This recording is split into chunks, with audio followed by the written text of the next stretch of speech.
Magandang araw po sa inyong lahat. Muli po ako si Madam Jing Tarot Reader na muling nagbabalik at para magbigay sa inyo ng mga zodiac sa inyong ngayong araw po. Ang ibibigay ko po sa inyong zodiac sign po ay si Taurus, Aquarius, and then the Scorpio. Paki-follow at subscribe po ako sa aking YouTube channel, and then pa-comment din po ako, and then message niyo po ako sa aking account na Jing Tarot Reader para sa mga private reading po, and then call niyo ako sa baba dyan yung number ko.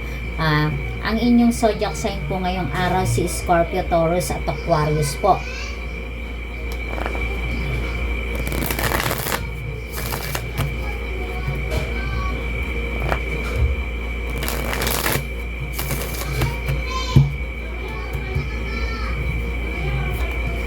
Sinasabi po dito ng inyong mga baraha ngayong araw po na ngayong araw po ay may mababago sa inyong buhay, na maayos mo siya, na sinasabi po dito ng inyong mga baraha, at may darating sa iyong sorpresa. Ibig sabihin po na sinasabi po dito ng mga baraha, maganda ang inyong pasok ng araw ngayong month or sa susunod pang buwan, na may sorpresa na darating sa iyo Scorpio, Taurus at Aquarius, lalo pagdating sa pag-ibig.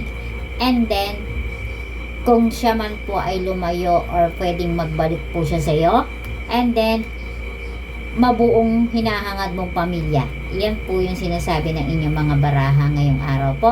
And then sinasabi po dito ng inyong mga baraha na maswerte ka ngayon at lucky for the day ka, na sinasabi kung ang iyong mga pinagdaanan simula noong last of 2024 na maging worse ang inyong life, ikaw ay gusto mo nang mawala or maglaho na parang bula sa mga nakaraan mong nangyari sa iyo, lalo sa pagkakawalay sa iyo ng iyong minamahal or nasirang pamilya, na sinasabi po dito ng inyong mga baraha, lalo pagdating sa pag-ibig, na kayo ay lumuha at nasaktan.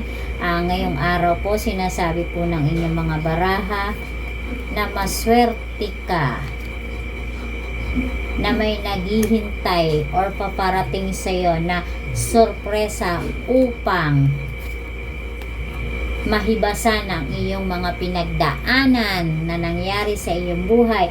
Kaya matuwa ka sapagkat ikaw ngayon ay binibigyan ng mga baraha mo ng lucky or swerte ngayong araw, na sinasabi po dito ng inyong mga baraha na matutupad ang iyong kahilingan at pwedeng pag-ibig, karir, pamilya, yan daw po ay maaayos nyo ngayong araw o sa susunod na buwan.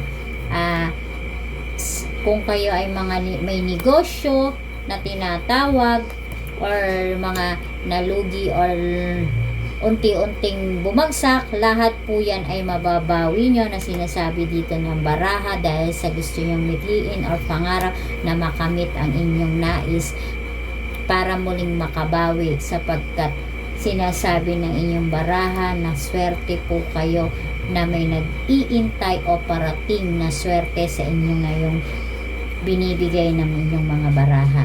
Kaya po yung sinasabi po ng baraha na paparating sa inyong swerte, panghawakan nyo na po at i-claim nyo para kayo ay makabangon at maayos ang inyong mga sarili at buhay. At then kausapin nyo at makipag-usap kayo sa inyong mga minamahal, ayusin nyo po, at pwede pa po siyang maayos, na binibigay ng inyong mga baraha, na iniintay ang bawat isa sa inyo. Muli po, maraming salamat po muli sa inyo, at magandang araw po. Sa mga susunod pa po, magbibigay pa po ako ng inyong mga zodiac sign.